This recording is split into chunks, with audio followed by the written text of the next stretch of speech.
3, 2, 1. Audio Jungle. Audio Jungle.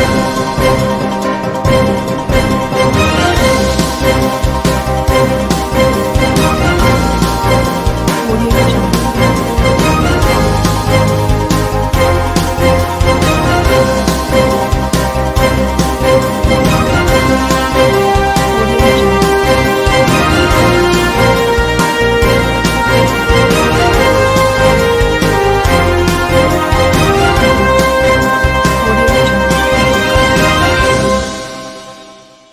नमस्कार, मैं हूं नरेश राघानी और आप देख रहे हैं हॉराइजन न्यूज। जिला परिषद में स्थापना समिति की बैठक में 215 तृतीय श्रेणी अध्यापकों का स्थायीकरण। सेवारत कार्मिकों की मृत्यु पर आश्रितों को अनुकंपा नियुक्ति देने का लिया निर्णय। जिला प्रमुख श्रीमती सुशील कंवर पराड़ा की अध्यक्षता में आयोजित जिला स्थापना समिति की बैठक में तृतीय श्रेणी अध्यापकों के 215 प्रकरणों के स्थायीकरण का अनुमोदन किया गया। श्रीमती सुशील कंवर पराड़ा ने जिला स्थापना समिति की बैठक में 4 अगस्त को आयोजित की गई बैठक की कार्रवाई का अनुमोदन किया। राजस्थान प्राथमिक और उच्च प्राथमिक विद्यालय अध्यापक सीधी भर्ती 2012-13, 16 और 18 के अंतर्गत चयनित प्रथम व द्वितीय स्तर के 215 अभ्यर्थियों का 2 वर्ष का परिवीक्षा काल पूरा होने पर जिला शिक्षा अधिकारी प्रारंभिक की अनुशंसा पर सेवा में स्थायीकरण किए जाने का निर्णय लिया। बैठक में पंचायत समिति में कार्यरत कार्मिकों की सेवा में रहते हुए मृत्यु होने के कारण उनके आश्रितों को अनुकंपा नियुक्ति दिए जाने का भी निर्णय लिया गया। श्रीमती सुशील कंवर पराड़ा ने जन सुनवाई में प्राप्त प्रकरणों को निस्तारित करने के निर्देश दिए। बैठक में मुख्य कार्यकारी अधिकारी गौरव सैनी, अतिरिक्त मुख्य कार्यकारी अधिकारी मुरारीलाल वर्मा, अतिरिक्त निदेशक महिला एवं बाल विकास विभाग हेमंत स्वरूप माथुर, जिला योजना अधिकारी श्रीमती पुष्पा सिंह, अतिरिक्त निदेशक समाज कल्याण विभाग प्रफुल्ल चौबीसा, ACMHO डॉक्टर संपत सिंह जोधा, जिला शिक्षा अधिकारी श्रीमती अंजना शुभम, IC खंडेलवाल, अधिशासी अभियंता संजीव माथुर सहित अन्य अधिकारी उपस्थित रहे।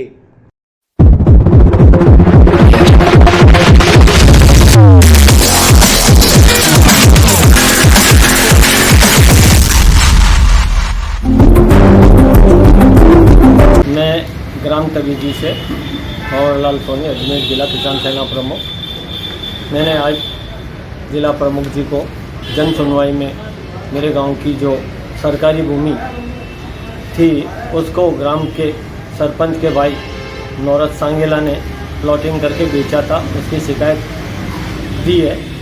यह मेरा मैटर अजमेर जिला कलेक्टर मंजू राजपाल जब थी उस समय का है। लोकायुक्त को भी दे रखा है। लोकायुक्त ने जिला परिषद को लेटर भेज रखा है कि आप इस अतिक्रमण को हटाएं, मगर आज तक इस अतिक्रमण को ग्राम तवीजी के सरपंच राजेंद्र घेना और सचिव विजय शर्मा ने नहीं हटाया और शासन प्रशासन को सरपंच और सचिव और एक LDC हमारे इमरान गुमराह कर रखा है और ये अतिक्रमण हटाते नहीं। अतिक्रमण हटाने के नोटिस तो देते हैं अतिक्रमियों को, मगर हटाते नहीं हैं। तो आज प्रमुख साहब से बात हुई मेरी पलावा जी से, उन्होंने देख के कहा आप CO साहब को तुरंत करो। CO साहब को समझाया, CO साहब ने हमें आश्वासन दिया कि मैं BDO साहब से बात करता हूँ और तुरंत इसको हटवा देता हूँ।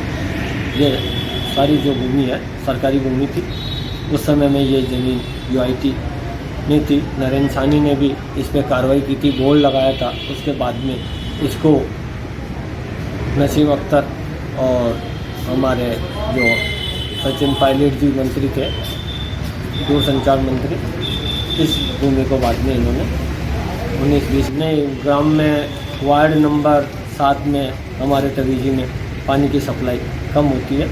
उसके लिए हमारे गांव की मोहल्ले की जो महिलाएं हैं बहुत परेशान हैं, तो उसके लिए भी जलदाय विभाग से मेरा आग्रह है कि वो तुरंत प्रभाव से कार्रवाई कर कर्मचारियों को निर्देश दें। और दूसरा हमारे गांव के ये वार्ड पंच चंदू जी माली हैं, इनकी भी समस्या प्रमुख साहब को और कलेक्टर साहब को दिए, तो उसके लिए आज दिया कि ग्राम तवीजे में मेटों द्वारा अनियमितताएँ की जा रही है।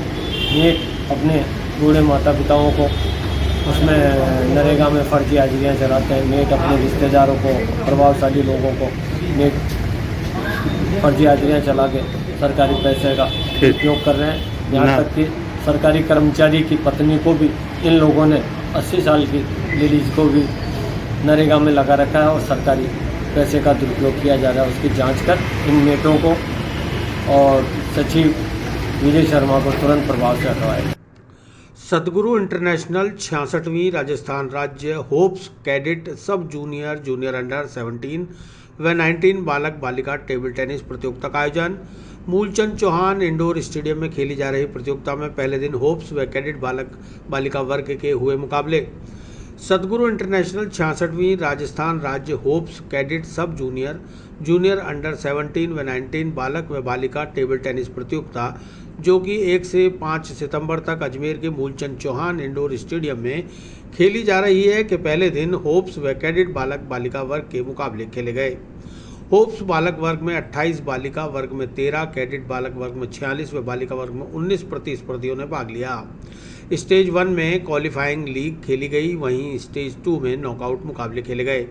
होप्स आयु वर्ग के विजेताओं को पारितोषिक वितरण जिला खेल अधिकारी अजमेर प्रवीण ओझा के मुख्य आतिथ्य में श्री रणवीर सिंह खुराना के विशिष्ट आतिथ्य में संपन्न हुआ। अजमेर जिला टेबल टेनिस संघ के उपाध्यक्ष श्रीमती मीना शर्मा ने अतिथियों का आभार जताया। कैडेट आयु वर्ग के विजेताओं को पारितोषिक वितरण अजमेर जिला ओलंपिक व बास्केटबॉल संघ के अध्यक्ष सुरेंद्र सिंह शेखावत के मुख्य आतिथ्य व जेपी दादीज के विशिष्ट आतिथ्य में संपन्न हुआ। अजमेर जिला टेबल टेनिस संघ के उपाध्यक्ष शेखर कटियार ने अतिथियों का आभार जताया। प्रतियोगिता के मुख्य निर्णायक अनिल दुबे ने बताया कि कोविड प्रोटोकॉल के तहत राजस्थान टेबल टेनिस संघ द्वारा आयोजित राज्य स्तरीय प्रतियोगिता में इस वर्ष समस्त 12 आयु वर्ग के खिलाड़ियों को लगभग 77,000 रुपये प्राइज मनी के रूप में आवंटित किए गए। आज से अजमेर में 66 राजस्थान स्टेट होप्स कैडेट सब junior junior under 17 junior under 19 boys and girls championship शुरू हुई है। इस टूर्नामेंट में 19 जिले और भारतीय खेल प्राधिकरण जयपुर सेंटर की 20वीं संस्था के साथ लगभग 300 के आसपास खिलाड़ियों का रजिस्ट्रेशन हुआ है, जो कि लगभग 440 एंट्रीज़ के साथ में 5 दिवसीय इस स्पर्धा में भाग लेंगे। आज पहला दिन था। पहले दिन यहाँ पर होप्स और कैडेट वर्ग की प्रतियोगिताएं खेली गई थी, जिसकी की वैलेडिक्टरी सेरेमनी अभी होने वाली है, अभी थोड़ी देर में शुरू होने वाली है। ये प्राइज़ मनी टूर्नामेंट है। इस पूरे सत्र के अंदर राजस्थान टेबल टेनिस एसोसिएशन के द्वारा लगभग 77,000 रुपये प्राइज़ मनी के टूर्नामेंट्स करवाए गए हैं। चूँकि ये कोविड का प्रोटोकॉल था, अन्यथा यहाँ पर हम लोगों के प्रतिवर्ष 3 रैंकिंग और 1 स्टेट चैंपियनशिप होती है। स्टेट चैंपियनशिप पूर्ण हो गई है। हम कोशिश कर रहे हैं, यदि स्थितियाँ सामान्य रही तो सत्र की समाप्ति से पूर्व हम कुछ रैंकिंग प्रतियोगिताएं भी कराने की कोशिश करेंगे, जो कि राजस्थान के विविध जिलों के अंदर होनी अपेक्षित हैं, प्रस्तावित हैं। कल सब जूनियर वर्ग की प्रतिस्पर्धाएँ खेली जानी हैं और कल शाम को सब जूनियर वर्ग के फाइनल्स खेले जाएंगे। परसों से अंडर 19 और अंडर 17 वर्ग की जूनियर प्रतिस्पर्धाएं खेली जानी हैं। राजस्थान टेबल टेनिस संघ के सचिव धनराज चौधरी ने बताया कि इस वर्ष से अंतर्राष्ट्रीय टेबल टेनिस महासंघ ने एक आयु वर्ग में वृद्धि की है, जो कि 11 वर्ष से कम उम्र के खिलाड़ियों के लिए है। संभवतः राजस्थान देश के प्रथम 5 राज्यों में है जिन्होंने यह प्रतियोगिता इतने अल्प समय में आयोजित कर ली है। प्रतियोगिता के दूसरे दिन सब जूनियर वर्ग की प्रतिस्पर्धाएं खेली जाएंगी।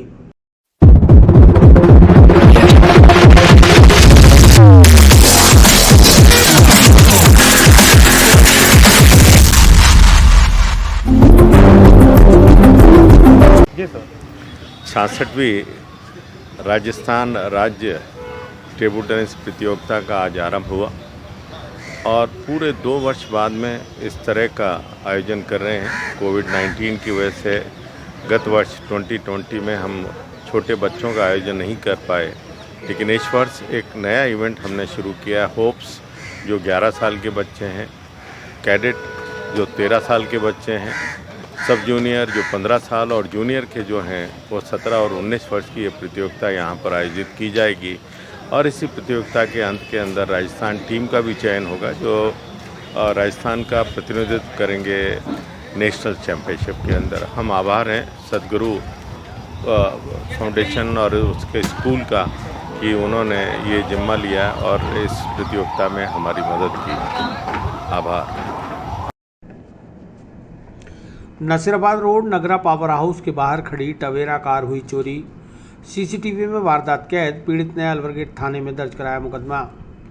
नसीराबाद रोड नगरा पावर हाउस के बाहर बीती रात लगभग 10 बजे पार्क की गई एक टवेरा कार चोरी हो गई। चोरी की वारदात वहां लगे एक सीसीटीवी कैमरे में कैद हुई है, जिसमें गाड़ी को चुरा कर ले जाते हुए दिखाई दे रहा है। पीड़ित टैक्सी चालक दुष्यंत मिश्रा ने बताया कि उसकी RJ14 TA 7163 नंबर की टवेरा गाड़ी रोजाना की तरह पावर हाउस के सामने खाली जगह में खड़ी की थी, लेकिन रात 10 बजे गाड़ी चोरी हो गई। सुबह जब आकर देखा तो गाड़ी नजर नहीं आई। इसके बाद कई जगह तलाश करने के बावजूद भी जब गाड़ी नहीं मिली तो अलवरगेट थाने में टवेरा के चोरी होने की रिपोर्ट दर्ज कराई है। पुलिस रिपोर्ट के आधार पर सीसीटीवी फुटेज के आधार पर छानबीन में जुट गई है।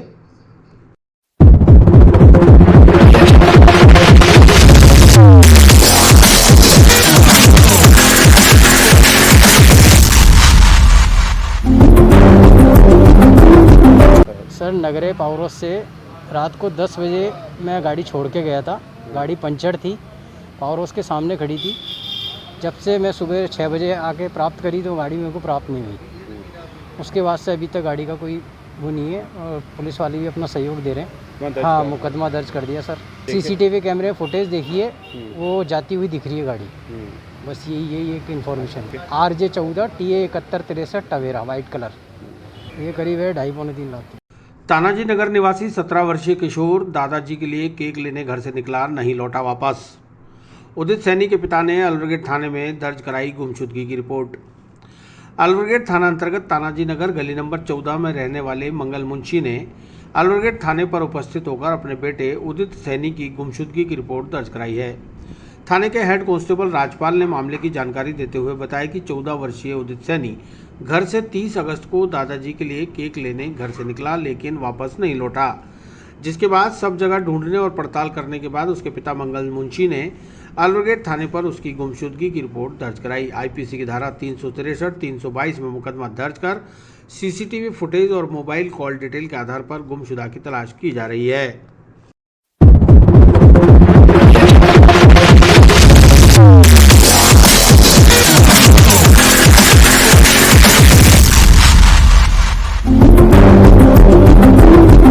ये मंगल मुंशी सनोप श्री कन्हैयालाल जी, उम्र 45 साल है, निवासी तानाजी नगर गली नंबर 14 के रहने वाले हैं। इन्होंने एक रिपोर्ट दी, इस पर प्रकरण संख्या 233/21 धारा 363, 342 में दर्ज हुआ है।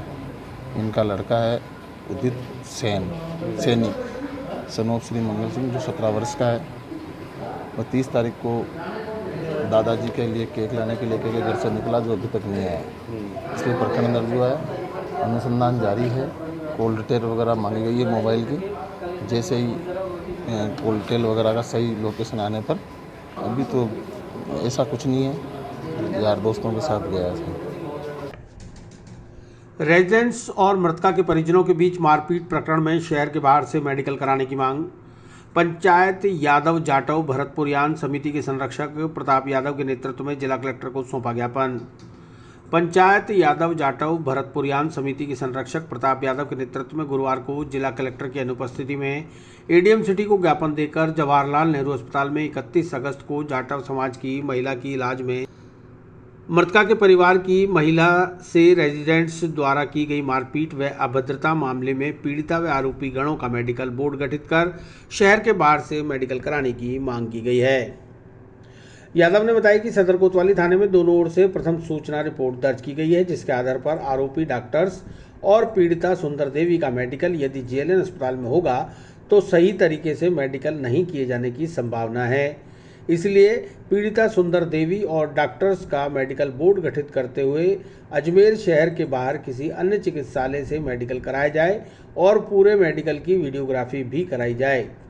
गौरतलब है कि जाटव समाज की महिला हंगामी देवी के इलाज में लापरवाही और कोताही बरतने का आरोप लगाते हुए और उनकी मृत्यु का दोष डॉक्टर्स पर लगाते हुए इस मामले में अस्पताल में जमकर हंगामा हुआ था, जिसके बाद परस्पर मुकदमे दर्ज हुए। इसके बाद जहां रेजिडेंट डॉक्टर सांकेतिक कार्य बहिष्कार पर है, तो वहीं पीड़ित परिवार ने भी अभी तक मृतका का शव नहीं उठाया है।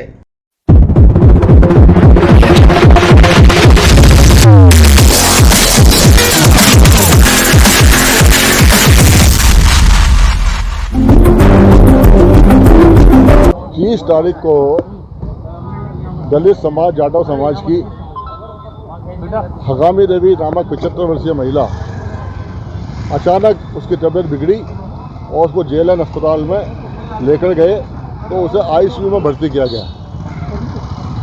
आईसीयू से 31 तारीख को डॉक्टर एससी बड़ियात्या ने पूर्णतः स्वस्थ नहीं होने के बाद भी उसको जनरल वार्ड में भेज दिया।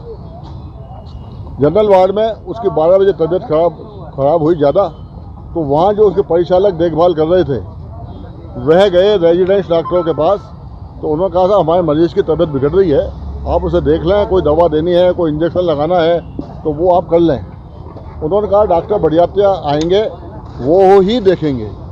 और डॉक्टर बड़ियात्या सामान्यतया 12 बजे उठ के अपने घर चले जाते हैं और वहाँ प्राइवेट मरीजों को देखते हैं।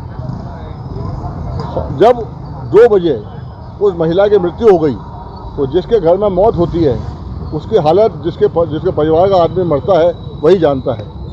वो रेजिडेंट डॉक्टरों के पास गई कि आपने हमारे मरीज़ की देखभाल नहीं करी और मरीज़ मर गया। तो उसने उल्टा उस महिला के साथ धक्का मुक्की करी, महिला नीचे गिर गई, उसके कपड़े खींचे और उसको नीच, चमार, भंगी, पता नहीं किन किन शब्दों से संबोधित किया और उसको अपमानित किया। इस संबंध में हमने मुकदमा दर्ज कराया है और कल एसपी साहब से मिले थे।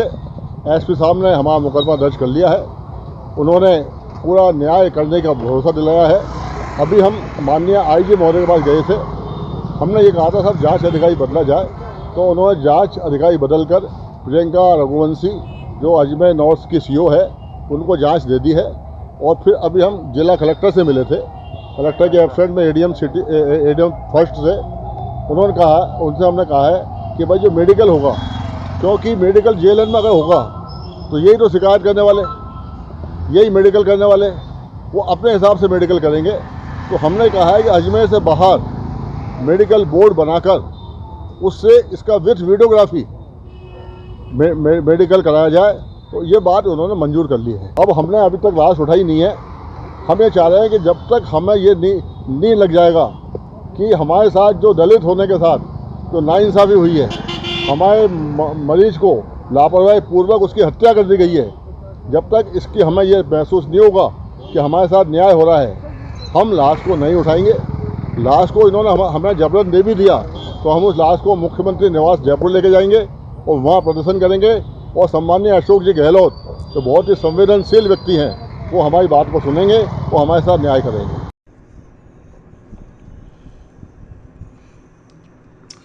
स्मार्ट सिटी मिशन के तहत एलिवेटेड रोड निर्माण कार्य के दौरान बाटा तिराहे पर यातायात बंद। ट्रैफिक पुलिस नहीं होने से रूट डायवर्ट के दौरान जगह जगह दिखे जाम के हालात। स्मार्ट सिटी मिशन के तहत एलिवेटेड रोड निर्माण कार्य के लिए गुरुवार को बाटा तिराहे पर स्टील गार्डर रखने के लिए यातायात को डायवर्ट किया गया। लिहाजा स्टेशन रोड पर इंदिरा गांधी स्मारक से लेकर बाटा तिराहे तक ट्रैफिक पूरी तरह बंद रहा। मार्टिनल ब्रिज से स्टेशन की ओर जाने वाले लोग बाटा तिराहे से केसरगंज पड़ाव होते हुए स्टेशन जा सकेंगे। वहीं स्टेशन से मार्टिनल ब्रिज जाने वाले लोग मोइनिया इस्लामिया स्कूल के पास वाली गली से केसरगंज होकर मार्टिनल ब्रिज जाएंगे। लेकिन इस ट्रैफिक डाइवर्ट व्यवस्था की पालना कराने के लिए किसी भी पॉइंट पर ट्रैफिक पुलिस तैनात नहीं दिखी, जिसके चलते दिन भर जाम के हालात बने रहे। वैसे भी बाटा तिराहे पर मार्ग संकरा हो जाने की वजह से रोजाना जाम के हालात बने रहते हैं। वन वे तो कर दिया, लेकिन केसरगंज से आने वाला ट्रैफिक जो है बाटा की तरफ न जाके मार्टिन ब्रिज की तरफ आता है, तो आए दिन जाम की स्थिति बनती है। वैसे ही सड़क तो चौड़ी तो कम हो गई। कायदा ये है कि केसरगंज से निकलने वाले आदमी को बाटा के सामने से घूम के उधर जाना होता है, लेकिन नहीं, वो केसरगंज से निकल के मार्टिन ब्रिज की तरफ इसी लेन के अंदर आ जाते हैं। ट्रैफिक पुलिस पहले तो शुरू में तो चालान बनाने का काम करती थी, भी चालान भी बनाती थी अपने पे। अब तो कोई ट्रैफिक वाला खड़ा ही नहीं होता, इधर है ही नहीं। कायदे से ट्रैफिक कंट्रोल के लिए यहाँ चौराहे पे एक ट्रैफिक पुलिस का होना चाहिए कि भाई वो उधर से डाइवर्ट कर। पब्लिक तो शॉर्टकट निकालेगी, पब्लिक की गलती नहीं है। पब्लिक तो यही चाहेगी कि भाई उधर इतना लंबा ना घूम के शॉर्टकट से निकल जाऊं, लेकिन शॉर्टकट में हम तो सामने देखते हैं कई बार आपस में वाहन टकराते हैं, आपस में रगड़ते हैं, खड़े हो जाते हैं, भीड़ हो जाती है, ट्रैफिक जाम। अभी परसों के दिन रॉन्ग साइड से 2 गाड़ियाँ आ गई, उधर से एम्बुलेंस आ रही थी, एम्बुलेंस काफ़ी देर तक सायरन बजाती रही, वापस उस दोनों गाड़ियों को पीछे ली, जब तक वो एम्बुलेंस धीरे धीरे तो ऐसे तो आए दिन होगा। ये तो दिन में कितनी बार एम्बुलेंस निकलती है। स्थानीय व्यापारियों व दुकानदारों ने जिला प्रशासन व स्मार्ट सिटी मिशन के अधिकारियों पर अदूरदर्शिता व लापरवाही का आरोप लगाते हुए कहा कि उनकी वजह से व्यापार बिल्कुल ठप हो चुका है। दिन भर धूल मिट्टी फांकते रहते हैं, ग्राहक रुक नहीं सकता, ऐसे में व्यापार 30% रह गया है। खर्चा निकालना भी बड़ा मुश्किल है। केसरगंज से मार्टन ब्रिज जाने वाले रास्ते पर जब तक कोई ट्रैफिक पुलिसकर्मी खड़ा नहीं होगा तब तक कोई यातायात नियमों का पालन नहीं करेगा।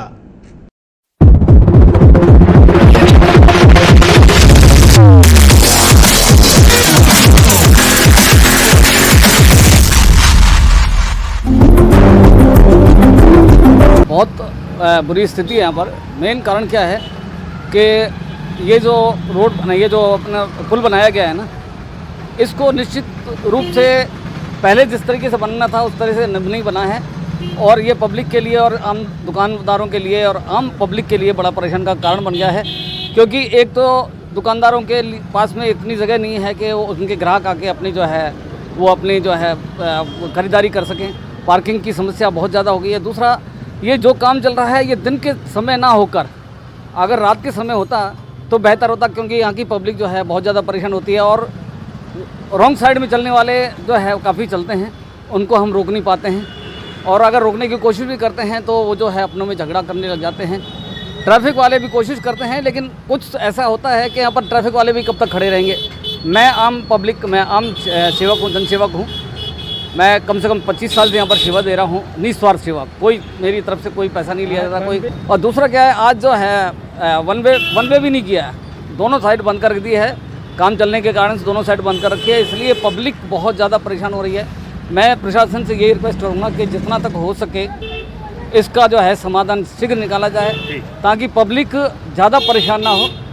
और पब्लिक परेशान होने से क्या है कि कई बार कंफ्यूज में जो है लोग गलत साइड में आ जाते हैं और ज़्यादा परेशानी होती है। तो मैं प्रशासन से यही रिक्वेस्ट करूँगा कि जितना तक हो सके ये कार्य रात के समय में कराया जाए तो बेहतर रहेगा, क्योंकि रात के समय में पब्लिक कम होती है और जो है उनको स्पेस ज़्यादा मिल जाता है, काम करने वालों को स्पेस ज़्यादा मिल जाता है। इस चीज़ की कि हमारे धंधे की तो चौपट हो गया, क्योंकि कस्टमर रुक ही नहीं पाता। इधर से ट्रैफिक, उधर से ट्रैफिक, इधर से ट्रैफिक, यहाँ पे कन्वर्ट करने वाला है कोई नहीं, कोई देखने वाला नहीं है कि इस रोड की हालत क्या है। शाम से शाम तक मिट्टी इतनी फांकते हैं हम अपने रहते हुए कि घर जाते हैं तो घर वाले पहचानने से मना कर देते हैं कि आप आए कौन हो। आज बंद कर दिया तो और ज़्यादा सत्यानाश हो गया। वन वे कहाँ है सर, ये तो 3 वे है, ये तो 3 वे है। इधर से भी जा रहे हैं, इधर से भी आ रहे हैं, उधर से भी आ रहे हैं। आप यहाँ से तो देख रहे हैं ना, आप उस साइड से भी आ रहे हैं, उधर से। ये तो चौरस्ता बन गया, सिंगल रोड पे चौरस्ता है। ये पुल की वजह से ही तो बंद होगा, और काहे से हुआ। कृष्णगंज थाना अंतर्गत आनासागर चौपाटी पर 2 बदमाशों ने महिला के गले से लूटी सोने की चैन। पीड़िता महिला ने थाने में दर्ज कराया मुकदमा। पुलिस सीसीटीवी फुटेज के आधार पर जुटी है जांच में। शहर में एक बार फिर से बाइक चोर और चैन लुटेरे सक्रिय हो गए हैं। बीती रात आनासागर चौपाटी पर घूमने निकली 63 वर्षीय महिला सावित्री मेहरा के गले पर झपट्टा मारकर 2 बाइक सवार बदमाश 1 तोला वजनी सोने की चैन लूटकर फरार हो गए। सावित्री ने कृष्णगंज थाने में रिपोर्ट दर्ज कराई है। थाने के एएसआई व अनुसंधान अधिकारी मोइनुद्दीन ने बताया कि पीड़िता परिवादिया सावित्री मेहरा की रिपोर्ट पर प्रकरण दर्ज कर बदमाशों की तलाश शुरू कर दी है। आसपास के सीसीटीवी फुटेज का सहारा लेकर आरोपियों को जल्द ही गिरफ्तार कर लिया जाएगा। पीड़िता सावित्री मेहरा के मुताबिक 1 तोला वजनी सोने की चैन, जिसकी कीमत लगभग 50,000 रुपये है, बदमाश लूट कर फरार हो गए। उसने बताया कि एक बदमाश बाइक पर बैठा था, जबकि दूसरा नीचे उतरा और उसने गले पर झपट्टा मारकर चैन लूट ली।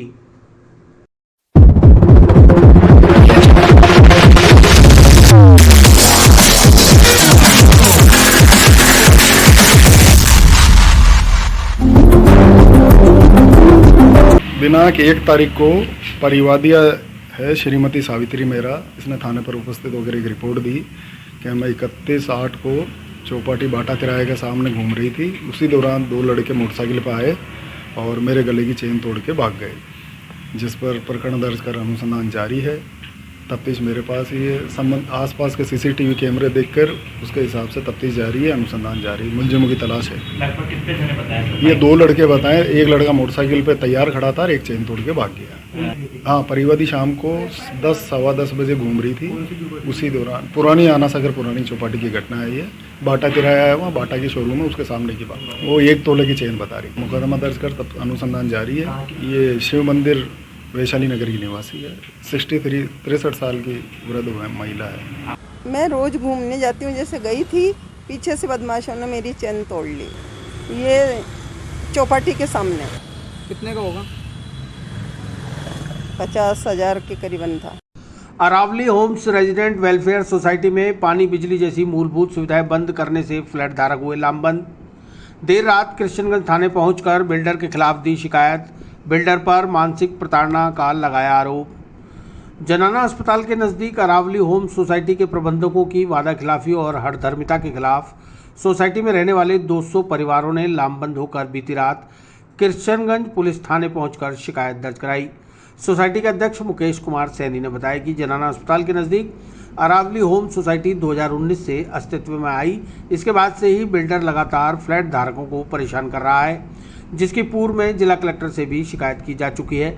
अब तो हद हो गई, पूरा पैसा देने के बावजूद बिल्डर ने बिजली पानी के कनेक्शन काट दिए, जिससे पानी की सप्लाई, बिजली, लिफ्ट सहित अन्य सभी सुविधाएं बंद हो गई। सोसाइटी के लोगों ने बिल्डर पर मानसिक प्रताड़ना देने का आरोप लगाते हुए कृष्णगंज पुलिस से शिकायत दर्ज करने की मांग की। फ्लैट धारकों का आरोप है कि अरावली बिल्डर्स द्वारा समय पर कॉमन एरिया के बिजली का बिल नहीं भरने के कारण सोसाइटी का बिजली कनेक्शन काटा गया है, जिससे इंटरनेट, लिफ्ट सहित अन्य सुविधाएं बंद हो चुकी है और यहाँ रहने वाले 200 परिवारों से जुड़े 600 सदस्यों का जीवन संकट में आ गया है।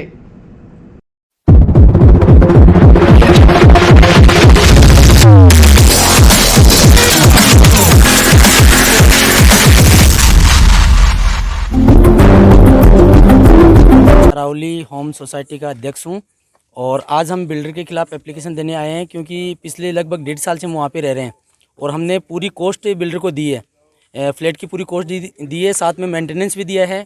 उसके बाद भी हमें मूलभूत सुविधाएं नहीं दी जा रही हैं और हमारा जो काम है अभी भी इनकम्प्लीट है। 2019 में कंप्लीट कराना था।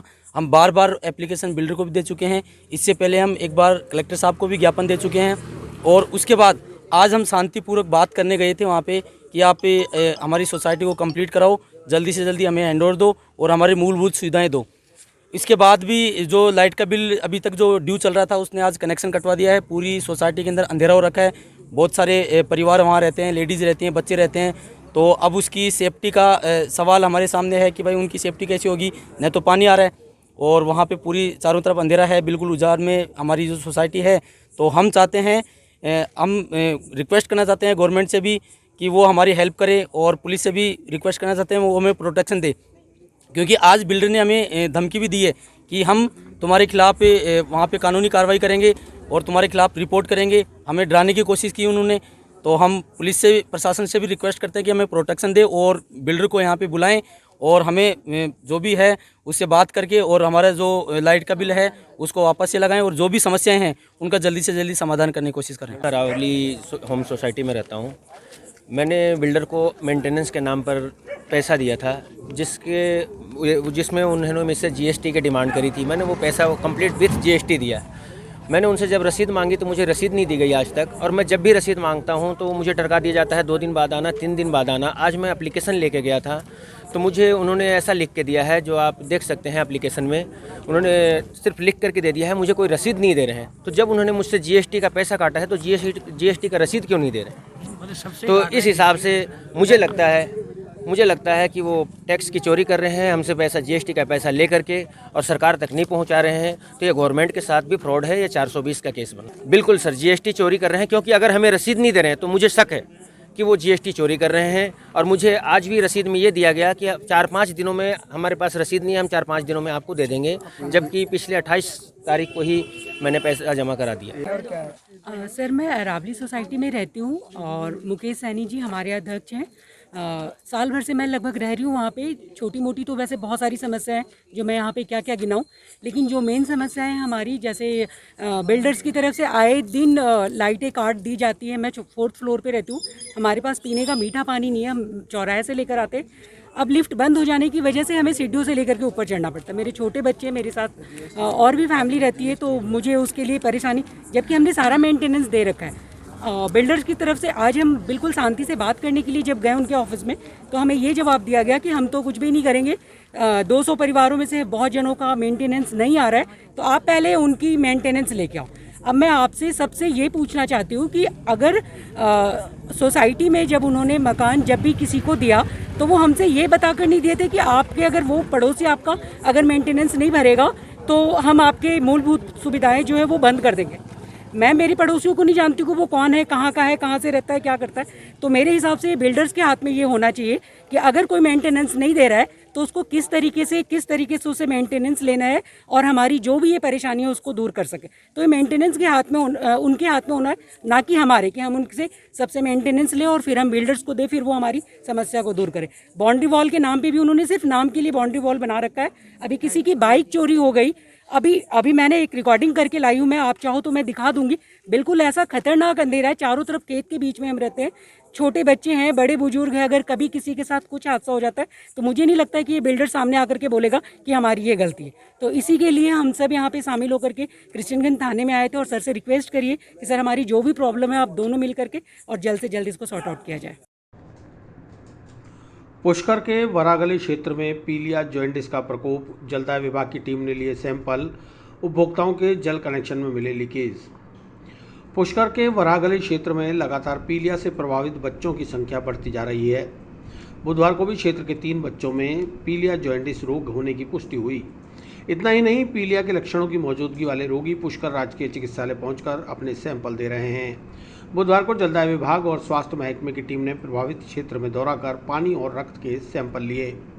जलदाय विभाग की जांच में कई जगह मेन लाइन और उपभोक्ताओं के कनेक्शन वाले नलों में लीकेज पाए गए, जिन्हें तुरंत दुरुस्त कराने का कार्य शुरू कर दिया गया। विभाग के कनिष्ठ रसायनज्ञ मुकेश शर्मा, प्रयोगशाला सहयोगी विनोद चौधरी, कनिष्ठ अभियंता भोला सिंह रावत सहित विभाग के कर्मचारियों ने क्षेत्र का दौरा कर जलदाय विभाग की पेयजल वितरण व्यवस्था का निरीक्षण किया। वहीं दूसरी ओर CMHO कार्यालय द्वारा महामारी विशेषज्ञ मुकेश कुमार, जिला सलाहकार जितेंद्र हरचंदानी, प्रयोगशाला सहयोगी द्वेंद्र प्रकाश और पुष्कर CHC की टीम ने प्रभावित क्षेत्र में घर घर जाकर पीड़ित परिवारों के पानी और रक्त के सैंपल लिए।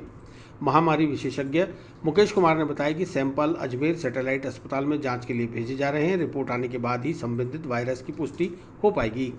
फिलहाल रोगियों को सरकार की ओर से दवाइयां उपलब्ध करवाई जा रही हैं। प्रथम दृष्टया ये मामला दूषित पानी के सेवन के बाद रोगग्रस्त होने का प्रतीत हो रहा है।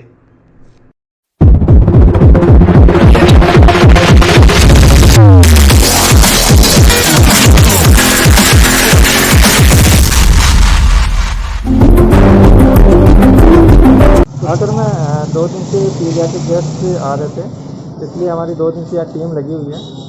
आज हमारी जो अजमेर की जो CMHO ऑफिस से एक टीम आई है, वो जो जॉन्डिस के जो सस्पेक्टेड केस हमें लग रहे हैं उनका हमने ब्लड सैंपल भी लिया है और घरों से पानी का सैंपल भी लिया है। इसकी जांच हमारे यहाँ पे सैटेलाइट हॉस्पिटल अजमेर में की जाएगी। जो भी रिजल्ट आएगा उसी के बाद में पता चल पाएगा कि यहाँ पे हेपेटाइटिस A है या E है। हमारे यहाँ पे दवाइयों के पर्याप्त साधन है, घर घर हम दवाइयाँ डिस्ट्रीब्यूट कर रहे हैं। दवाई किसी भी तरह की कोई कमी नहीं। पानी आ रहा है सर, और देख रेख नहीं हो रही पानी की, गंदा पानी आ रहा है सर, पीला रंग का पानी आ रहा है सर, एकदम स्मेल आ रही है, बदबू आ रही है एकदम। इसमें थोड़ा सा हल्का सा पीलापन आ रहा है।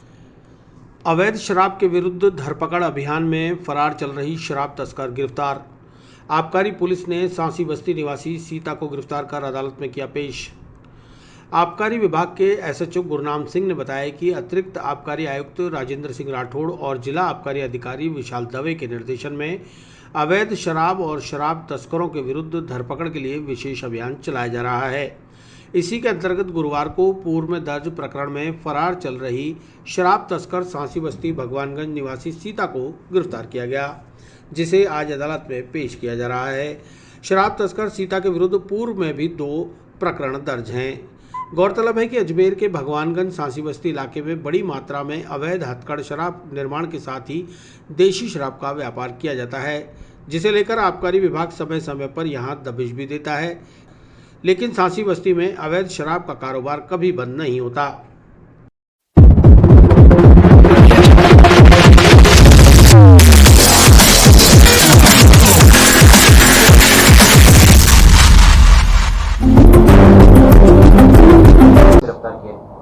श्रीमान अतिरिक्त अपर आयुक्त श्री राजेंद्र सिंह राठौड़ जोन अजमेर, श्रीमान विशाल दबे जिला अपर अधिकारी अजमेर के निर्देशन में अवैध शराब के विरुद्ध धरपकड़ एवं विशेष अभियान चलाया जा रहा है। उसी के तहत आज दिनांक 2/9/2021 को पूर्व प्रकरण में फरार महिला अभियुक्ता सीता बाई बिरजीचंद निवासी सांसी बस्ती भगवानगंज को गिरफ्तार कर आज कोर्ट में पेश किया जाएगा। आज इससे पहले केस दर्ज किया गया था, इसमें ये फरार चल रही थी। पूर्व में इसके विरुद्ध 22 पब्बे का केस दर्ज किया गया। इसके विरुद्ध एक और मुकदमा है, पूर्व में दर्ज है, सांसी बस्ती भगवानगंज निवासी, वो भी कोर्ट में पेश किया जाएगा। रेजिडेंस डॉक्टर्स और पीड़ित मरीज के परिजनों का विवाद बना मूंछ का सवाल। रेजिडेंस डॉक्टर्स के कार्य के बहिष्कार के चलते मरीज हो रहे हैं परेशान।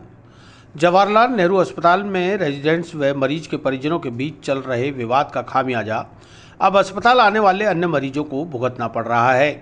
ड्यूटी पर तैनात रेजिडेंट डॉक्टर्स के साथ मारपीट प्रकरण को दोनों पक्षों ने अपनी मूंछ का सवाल बना लिया है। रेजिडेंस अस्पताल में कार्य का बहिष्कार कर आरोपियों को गिरफ्तार करने की मांग कर रहे हैं, तो वहीं जाटव समाज आंदोलन को उग्र कर अभी भी शव को उठाने से इनकार कर रहा है। एसोसिएशन के अध्यक्ष डॉक्टर अभिषेक ने बताया कि कार्य बहिष्कार से अस्पताल की ओपीडी और कैजुअल्टी सेवाएं प्रभावित हो रही हैं। पुलिस जल्द से जल्द आरोपियों को गिरफ्तार करे। गौरतलब है कि रेजिडेंट चिकित्सकों के कार्य बहिष्कार के चलते अब अस्पताल की व्यवस्थाएं चरमराने लगी हैं।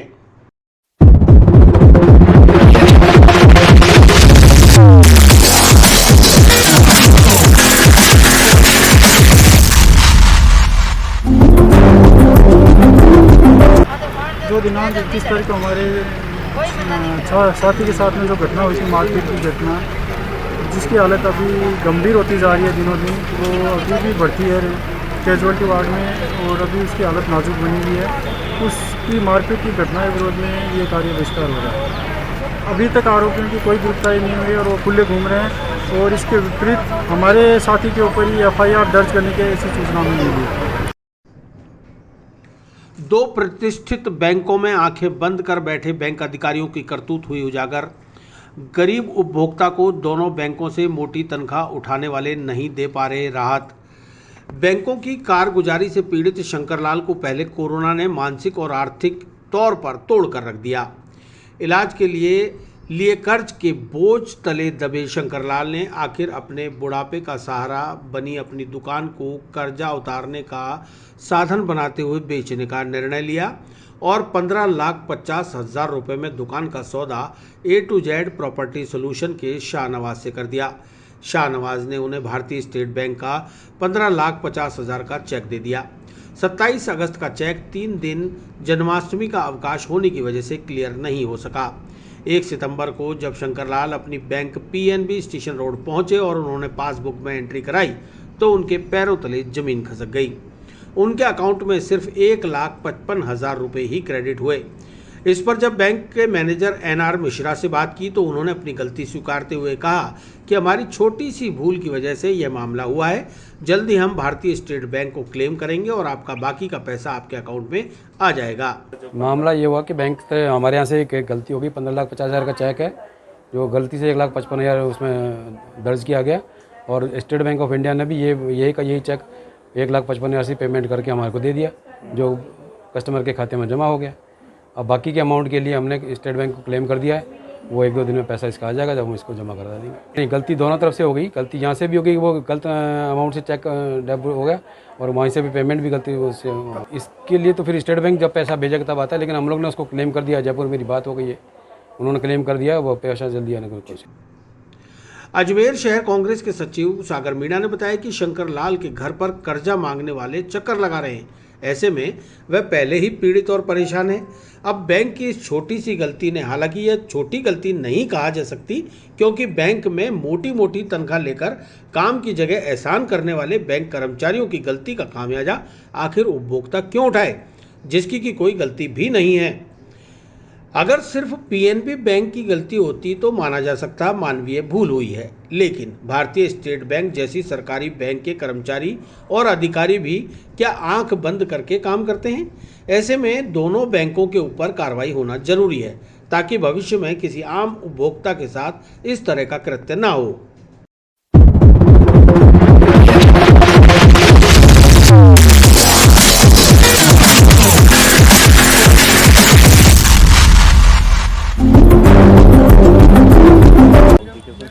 ये बाबूजी ने 27/8/2021 को एक चेक लगाया था। इन्होंने अपनी एक दुकान बेची थी, इनको थोड़ी पैसों की ज़रूरत थी तो इन्होंने अपनी एक दुकान बेची। जिस पार्टी को इन्होंने दुकान बेची उन्होंने 15,50,000 रुपये का भारतीय स्टेट बैंक जो HMT शाखा है वहाँ का चेक था, उस पार्टी ने इनको दिया। इनका ये इलाइट जो है, इलाइट रेस्टोरेंट के पास में पंजाब नेशनल बैंक, यहाँ इनका अकाउंट था। बाबूजी ने 27 तारीख को चेक 15,50,000 का फॉर्म भर के वो लगा दिया। 27 के बाद में आप 28, 29, 30 को छुट्टी थी। 31 तारीख तक जब पैसा नहीं आया तो 1 तारीख को बाबूजी बैंक आए। बैंक में आके बाबूजी ने जब पासबुक में एंट्री कराई तो इनके खाते में केवल 1,55,000 रुपये आए। आप देखिए यहाँ पर ये जो चेक नंबर है, जो इनको चेक दिया था वो चेक नंबर भी सेम है। जो चेक 15,50,000 रुपये का था उसको आप देखिए, बैंक वाले जो लाख सवा लाख रुपए सैलरी लेते हैं, जो इतने बुद्धिजीवी अपने आप को बताते हैं, उनकी मानवीय भूल की वजह से वो एक छोटी सी गलती बता रहे हैं इसको। इन बाबूजी को पैसे मांगने वाले घर पर आके परेशान कर रहे हैं या आर्थिक तंगी से परेशान है, उसके केवल 1,55,000। बैंक कहता है हम एक जीरो लगाना भूल गए। इनको 15,50,000 का चेक दिया था, इन्होंने उसको केवल 1,55,000 का दिया। 13 लाख समथिंग कुछ रुपए इनके बाकी रह गए। अब बैंक इनको 3 दिन से परेशान हो रहे हैं, पैसे मांगने वाले इनके घर पे बैठे हैं और बाबूजी मानसिक, शारीरिक, आर्थिक रूप से परेशान हैं। इन बाबूजी को बैंक आज भी ये कह रहे हैं, मैनेजर साहब जो अंदर बैठे हैं, कि हम इसको क्लेम में डालेंगे। इस व्यक्ति की क्या गलती है? इस व्यक्ति की तो कोई गलती है नहीं। इस व्यक्ति ने पंजाब नेशनल बैंक में खाता खुलाया तो इन्होंने कोई गुनाह तो करा नहीं। सरकारी बैंक, ये अगर कोई प्राइवेट बैंक कर देता तो समझ में आता। जो 1.25 लाख 2-2 लाख रुपए सैलरी ले रहे हैं, इतने बड़े ओहदे पे बैठे हैं, और वो लोग केवल कह रहे हैं छोटी सी गलती है। छोटी सी गलती कैसे है भाई? जिस आदमी के पास 15,50,000 आने थे उसके पास केवल 1,55,000 रुपये हैं। अब आप ये बताइए, जिस व्यक्ति ने इनको चेक दिया था वो दूसरा चेक देगा नहीं तो इनको बाकी के पैसों की पूर्ति कैसे होगी? और बैंक जो सेम चेक नंबर है उस चेक को इन्होंने क्लियर कर दिया है। तो अब जो चेक 15,50,000 का था उनके केवल उन्होंने 1,55,000, बाकी की राशि कहाँ से मिलेगी? बैंक की घोर लापरवाही। आप देखिए, चलो एक बैंक की लापरवाही थी, समझ में आता है, लेकिन दूसरा बैंक स्टेट बैंक था, उसने भी नहीं देखा। मतलब एक व्यक्ति, इन्होंने मैनुअल जब एंट्री करी होगी तो बैंकों की कितनी बड़ी लापरवाही थी ये। पैसे खाने नहीं, बैंक की लापरवाही की वजह से 13 लाख कुछ रुपये बाबूजी के अटक गए हैं ना। और उन पैसों का जिम्मेदार कौन है? हम इनके खिलाफ उपभोक्ता मंच में एक तो दावा पेश करेंगे, एक इनके खिलाफ कोर्ट जाएंगे, क्योंकि बाबूजी ने इसकी पूरे पैसों की भरपाई इनको करनी पड़ेगी।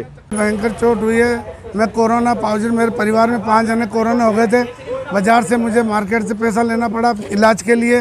वो इलाज कराते वक्त मेरा पैसा इतना, बाजार से मेरा पैसा दे नहीं पाया और लोगों का इतना तकाता हो गया मेरे पे कि मैंने अपनी एक दुकान बेची है। ये दुकान बेची, इस पार्टी से 15,50,000 का मेरे को चेक मिला।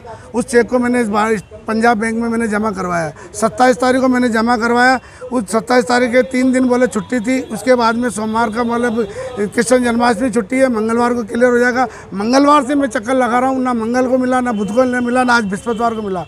और 15,50,000 में से मेरे को 1,55,000 रुपये मेरे अकाउंट में डाले, बाकी पैसे का पता नहीं। और ना ये मेरे को संतोष जवाब दे रहे हैं, ना पैसे दे रहे हैं।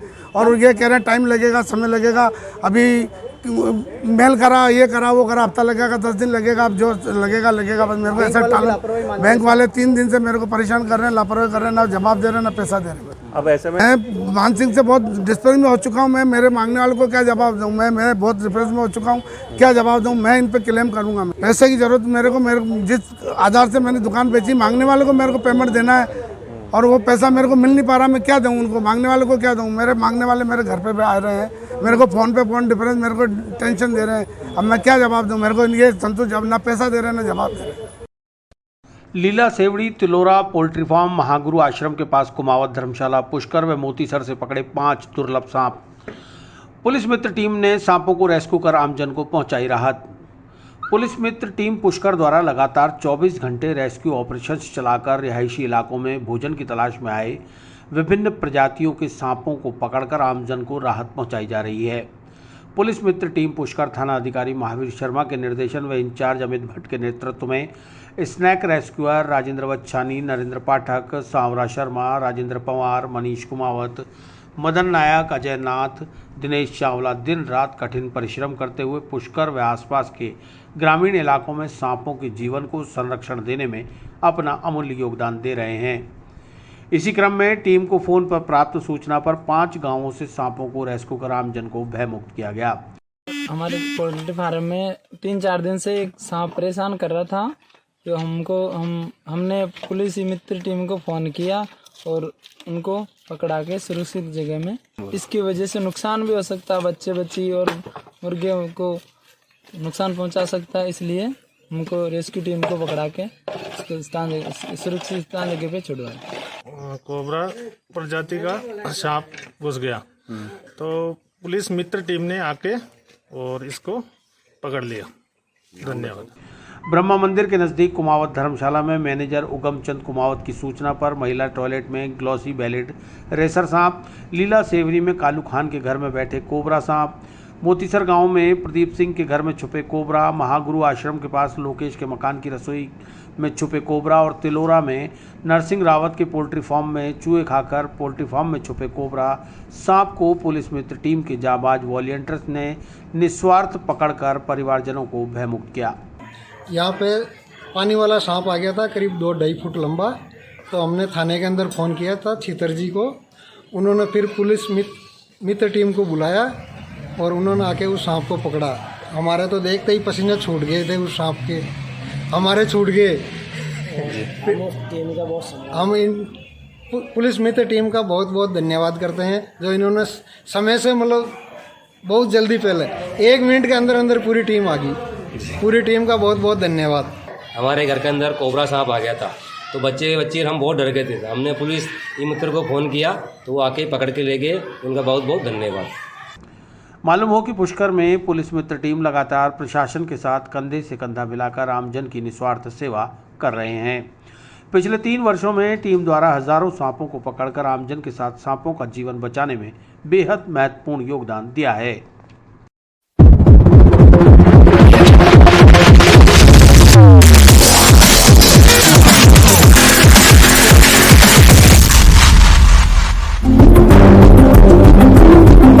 पुलिस मित्र टीम द्वारा लगातार रिहायशी इलाकों से सांपों को रेस्क्यू करके पुनः जंगलों में छोड़ने का अभियान जारी है और इसी क्रम में टीम द्वारा पुष्कर समेत आसपास के ग्रामीण इलाकों से 5 सांपों को पकड़कर सुरक्षित रूप से पुनः जंगलों में छोड़ा गया।